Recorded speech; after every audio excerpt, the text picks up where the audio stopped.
Welcome to the Widowed Mom Podcast, episode 235, Holiday Help for Widows. Welcome to the Widowed Mom Podcast, the only podcast that offers a proven process to help you work through your grief, to grow, evolve, and create a future you can truly look forward to. Here's your host, Master Certified Life Coach, Grief Expert, Widow, and Mom, Krista St-Germain. Hey there, welcome to another episode of the podcast. So I'm recording this one a little bit in advance, as I try to do to give myself some margin. By the time you're listening, if you listen on Monday when this episode releases, you will have already survived the Thanksgiving holiday in the United States. So kudos to you. I don't know how it went, but I wanted to record this episode. It's not going to be a long one, but because I think this time of year, as a widow, whether you are a brand new widow, whether you have been widowed for a while, can be so very challenging. And I just want to give you 5 things to consider that will help, plus some links to some other free resources and podcast episodes and the like. Okay, so also, what's bringing me joy right now? Coaching on the Couch is this weekend. Very excited to have 10 of my Mom Goes On clients come to my house. We're going to spend the day coaching in my living room. I'm bringing in yummy food, and then we're going to go out to dinner to a lovely little restaurant, and it's going to be an amazing day. So super excited about that. And tonight, sadly, I've got to take down the Halloween decorations. So sad. We didn't have as many trick-or-treaters this year. I think it was just because it was so super cold, but it was still fun. It was great to watch my 20-year-old daughter pass out candy. We had a good time. But time for all the cute little skeletons to come down. Womp womp. It's okay, right? First world problems. All right. So let's talk about the holidays. And I want to give you 5 things to consider that maybe you've already considered, maybe you haven't, but nonetheless, here they are. Number 1, any holiday rules that you have in your brain, any holiday rules that you've ever had, any holiday rules that you think apply to how you are supposed to spend the holidays, don't. They just don't apply anymore. This is what I want to offer you. What makes your experience of the holidays right or wrong is not that you stick with certain ways of doing them, right? It's not about traditions. It's not about what you do for gift exchanges. It's not about where you spend the holidays. It's not about who you spend the holidays with. It's not about the foods you eat. It's not about that you even recognize the holidays at all. What makes your experience of the holidays right or wrong for you is what you choose to believe about how you're handling the holidays. And I hope when you hear that, you go from feeling at the expense of the holidays to totally empowered to do them however you want. That means literally rewrite the rules of your holiday experience. And it doesn't have to be forever, just for this year. Which means if you are shooting on yourself about particular traditions, about traveling, about inviting people over, about going to events that you don't want to go to, if you are shitting on yourself about how you're supposed to do it because of how you've done it before, you can give yourself permission to completely drop that. Completely drop it. Why do we do this to ourselves? I mean, I know why we do it to ourselves. We're taught to be people pleasers, right? We're taught that other people's opinions matter more than ours. We're taught that we're responsible for other people's emotions. But none of that is true. So what if you just gave yourself permission to rewrite all the holiday rules and do it the way you want to do it? Even if that means doing nothing at all. You're in charge. So that's number 1. Any holiday rules you thought applied, they just don't anymore. Give yourself permission, okay? Number 2, if you don't want to say yes, give yourself permission to say no as often as you want. Now, this may or may not be related to the, rules you have about holidays. But so often we keep saying yes when we really don't want to say yes. We really want to say no. Will you sign up and bring holiday treats to your kids' classroom? Will you participate in the gift exchange? Will you have people over? Will you come to this party, right? All these requests that are being made of us. If you want to say no as often as you want. Say no as much as you inhale and exhale if it feels good to you. That will require you, very likely, to be uncomfortable. You will have a vibration in your body that is uncomfortable, unfamiliar, undesirable. But that's it. That's the price of saying no, is your willingness to allow the discomfort to pass through you. And it will pass through you. Most emotions last about 90 seconds if we're paying attention to them and letting them pass through. We're not resisting them. We're not trying to avoid them. We're just actively allowing them. They pass faster than we think. And so many of our yeses are yeses because we don't know that. We don't know that all we have to do is allow a little uncomfortable vibration in our body to pass through. A little fear, a little worry, a little anxiety, a little something. But it's a great habit to be in, especially if because up until now you've been living your life with a whole lot of yeses that aren't really aligned with what you want. So you don't need to say yes to somebody who you think might judge you for how you're handling your grief. You don't need to say yes to somebody who you think might be disappointed if you don't. They can feel disappointed. That's okay. Their disappointment is caused by their thoughts. It's okay for them to be disappointed in you. Would you rather be disappointed in you, or would you rather they be disappointed in you? Chances are somebody's going to be disappointed, and usually it's us. Say no if you want to say no. Number 3, I really want to give you permission to adjust your goals for the holidays based on how you're doing. Most widows, if this is your first holiday as a widow, most widows' first holidays without their person are a complete and total blur. I look back, I was 5 months in when Hugo died. My first holiday season, he died in August. Also, his birthday's end of December. And I don't really remember much about those holidays. And I think I thought at the time I felt like I was doing pretty good. And still, I don't remember much. And that doesn't mean anything about me. That doesn't mean anything about how I was handling grief. It's just our body's not back to normal yet. Our brain's not back to normal yet, or whatever normal even is. So it's totally okay if it's a blur. And again, how you handle this holiday has nothing to do with what you're going to do in the future. So what would be loving for you this year in terms of your goals? What would be supportive for you this year? If the family has asked you to go on a Disney cruise and you don't want to go because that doesn't feel good to you this year, adjust your goals, right? Even if that's a normal thing. So in my Mom Goes On, so I have Mom Goes On, which is the basic 6 months program, like the foundational program. Then I also have Mom Goes On Masters, which is for the women who want to keep going. And in our master's program recently, we talked about authoring our holidays on purpose. And what I asked them to do, and we won't go through all of that today, but what I asked them to do was essentially to decide who and how they want to be. What emotions do they want to be open to? What values do they want to live into? Like, if they can create their own experience, which we all can, what do we want that to look like? So that instead of feeling at the expense of the holidays, we feel empowered. Instead of feeling full of dread and anxiety and worry or ick, right? Instead of just wishing it away, we've kind of taken our power back and decided, this is how I want to spend the holidays. So I want you to do that. Adjust your goals depending on what's going on for you. Maybe everything feels super clear and you're feeling good and you want to do something new. Okay. Maybe you feel completely overwhelmed and you really just want to crawl in a hole, and you're going to modify accordingly. Right? There's no right or wrong way, except in our brain. We get to decide.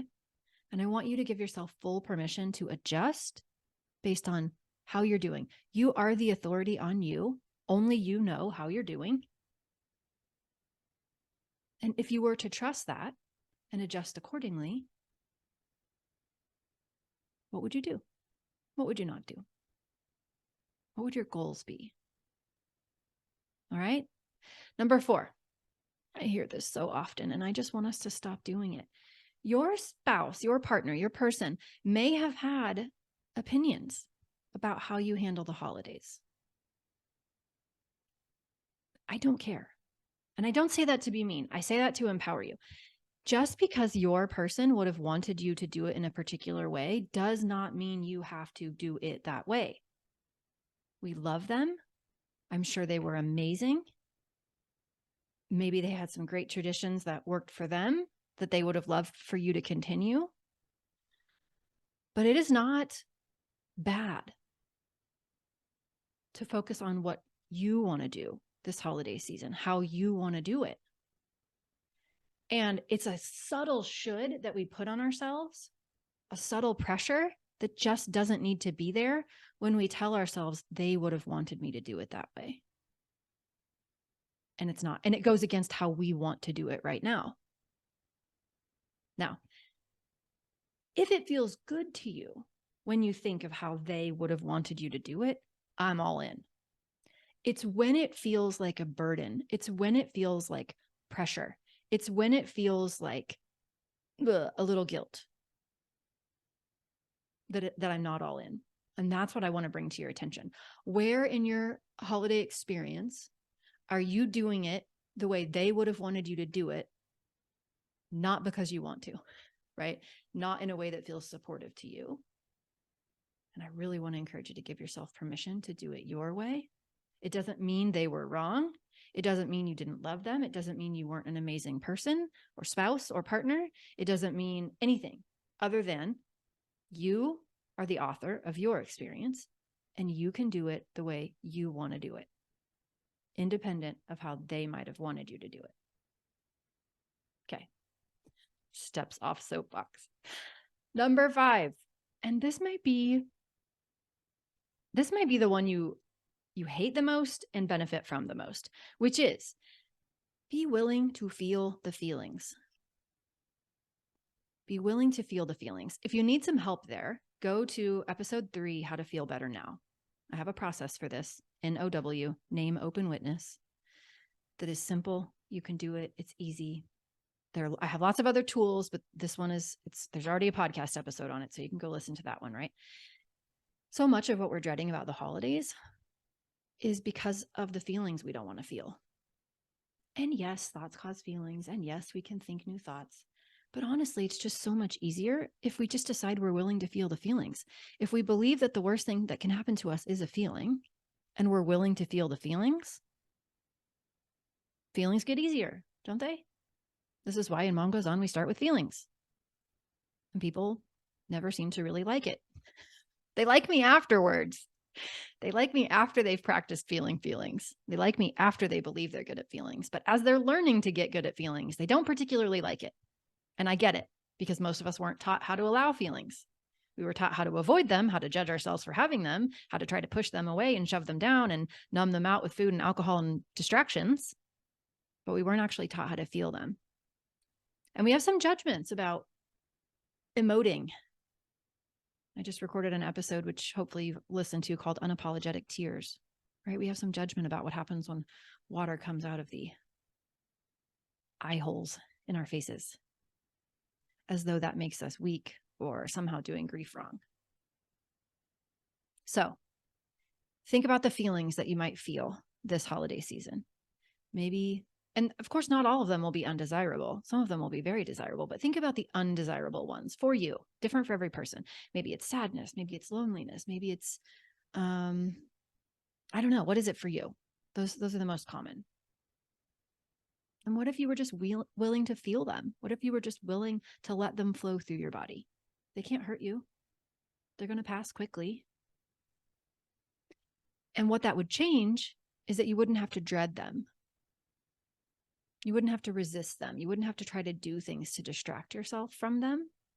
You could just go into the holidays feeling a little more confident, knowing that the worst that can happen to you is a feeling, and having already decided that you're willing to feel the feelings.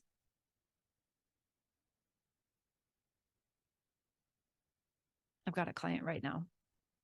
I won't say her name. I never do. It doesn't really have anything to do with the holidays, but she lost her husband to a terminal illness and spent a long time in a caregiving role. And it was really hard and really painful. And she's dating again. And now she's with someone who also has a diagnosis. And maybe it won't turn out to be terminal. Maybe it will. But one of the things that she's doing to support herself as we're coaching on it is because she wants to be with him at this point. She wants to support him. She wants to stay in this relationship, even though it might have her right back in the same caregiving role and be really, really hard. But what she's doing to support herself is consciously, intentionally choosing to be willing to feel the feelings in the future. Because that's what's got her so freaked out. And we can understand that, right? We can understand why, if she had a super awful experience before of all the feelings she felt in that caregiving role, that when she anticipates doing that again, she's going to not want anything to do with that.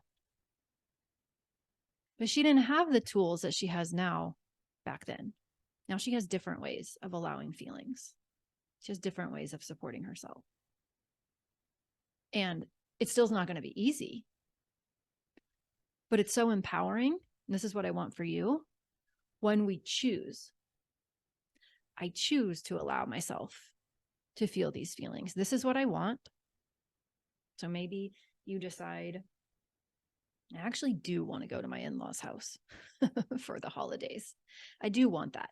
And when I go there, I'm likely to feel awkward. I'm likely to feel sad. I'm likely to feel longing. I'm likely to feel a yearning, whatever you're likely to feel. And I'm willing. I'm willing to feel that because this is the experience I want. Because you're going to feel it anyway. You might as well be willing to feel it. You're not probably going to escape it.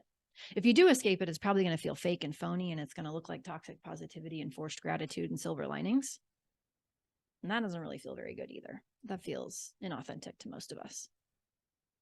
What feels most authentic is to acknowledge the truth of how we really feel, and then to be willing to feel it, to not make ourselves wrong because it's there, to not try to escape it because it's there, to not tell ourselves it's more than we can handle, but to actually just be willing to feel it. So, in summary, just ditch all the holiday rules you thought applied and give yourself permission to write your own. Let whatever you write your rules for, this holiday season, let them be completely unique to this holiday season. It doesn't have to have anything to do with what you do in the holidays going forward, but all the rules just no longer apply. If you don't want to say yes, then just say no. You don't have to say yes. You are the authority on you. So adjust your goals based on how you're doing. What do you need? What would feel most loving to you? What would feel most supportive for you? Number 4, just because your spouse would have wanted you to do it in a particular way, you don't have to. You can do it the way you want to do it. You can do that guilt-free. And number 5, be willing to feel the feelings. Your whole holiday experience will change if you do that one thing. If you are just simply willing to be present with yourself as you feel what you feel and you let it flow through and you resist as little as possible. All right. Some resources I want you to know about. One is brand new. We created a Celebrating the Holidays as a New Widow booklet. It's like a little PDF. And inside of it is notes from other widowed moms to you about celebrating the holidays as a new widow, right? From widows who really get it. And you can get that for free by going to coachingwithkrista.com/free holiday book. coachingwithkrista.com/free holiday book. It's just something we want to get in your hands to help you. You just download it. You can print it if you want. You can keep it on your phone. And just when you need a little pick me up, when you need a little understanding moment, grab it, read it. All right. So I hope that really helps you. coachingwithkrista.com/free holiday book. And then I want to remind you that there are other podcast episodes already recorded on the holidays of the Widowed Mom podcast that are available for you now. So they are number 24, Happier Holidays After Loss, number 78, Holiday Drama, 176, How We Make the Holidays Harder in Grief, and 181, Happier Holidays for Widowed Moms Q&A. And that one is a Q&A that I did in 2022, where people who participated in our Happier Holidays event sent me questions and I answered them. It's just a whole Q&A episode. So I hope those episodes are supportive for you. I hope that you will go and download the Celebrating the Holidays as a New Widow book. Again, coachingwithkrista.com/free holiday book. And give yourself permission to do the holidays the way that you want to do them, right? Remind yourself that what makes your experience of the holidays right or wrong isn't anything that exists outside of you. It isn't other people's opinions. It isn't traditions. It is truly what you choose to believe. And you don't have to make yourself wrong. Why would we? All right. That's what I have for you this week. Remember, I love you and you've got this. Take care and I'll see you next time. Bye-bye. If you like what you've been hearing on this podcast and want to create a future you can truly get excited about even after the loss of your spouse, I invite you to join my Mom Goes On coaching program. It's small group coaching just for widowed moms like you, where I'll help you figure out what's holding you back and give you the tools and support you need so you can move forward with confidence. Please don't settle for a new normal that's less than what you deserve. Go to coachingwithkrista.com and click Work With Me for details and next steps. I can't wait to meet you.